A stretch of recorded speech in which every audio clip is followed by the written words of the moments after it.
The year is 378 AD. Imagine the Roman Empire, a power that has dominated the Western world for centuries. It's a vast empire stretching from the British Isles to the edges of the Persian Empire. But this giant is showing cracks. Decades of internal strife, economic woes, and barbarian pressure are taking their toll. The empire is divided, ruled by two emperors, Valens in the east and his nephew Gratian in the west.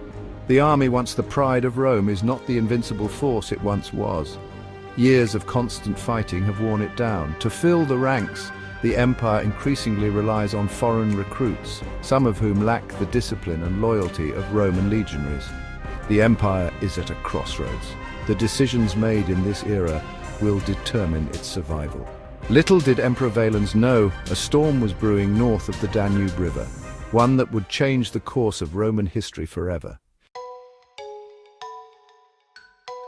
Enter the Visigoths, a Germanic tribe displaced by the westward push of the Huns. These were not mere barbarians, but a people with a complex culture and a history of their own. They sought refuge within Roman borders, hoping for safety and a chance to rebuild their lives. In their desperation, they appealed to Valens for asylum. The Romans, short-sightedly, saw an opportunity. Here was a source of fresh recruits for the army and manpower to work the land. But the Roman governors, driven by greed, treated the Visigoths more like slaves than refugees. They were subjected to extortion, their food supplies confiscated, even their children sold into servitude. This mistreatment fanned the flames of resentment, turning desperation into simmering rage. Fritigern, the Visigoth leader, saw his people suffer. He appealed to Valens for justice, but his pleas fell on deaf ears. The seeds of rebellion were sown. The simmering tension finally boiled over in 378 AD. Fritigern, a skilled warrior and a shrewd tactician, led his Visigothic warriors against the Roman legions near Adrianople. Valens, eager for glory and dismissive of the Visigothic threat, rushed to confront them, ignoring advice to wait for reinforcements from Gratian.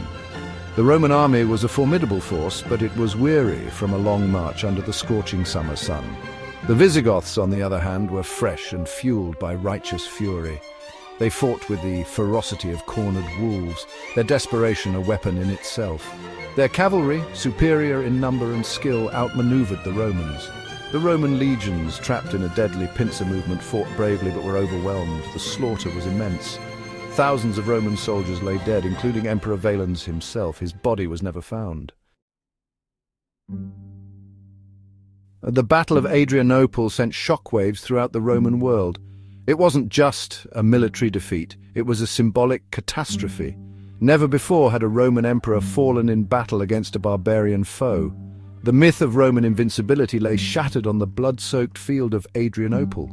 The immediate aftermath saw the Visigoths rampaging through the Balkans unchecked. The Roman Empire, now facing a crisis of leadership and confidence, struggled to contain the fallout.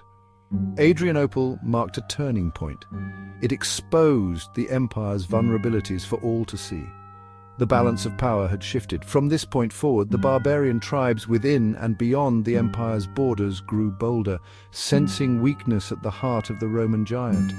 The Battle of Adrianople didn't destroy the Roman Empire overnight, but it dealt a mortal wound, one that would fester and contribute to its eventual fall centuries later.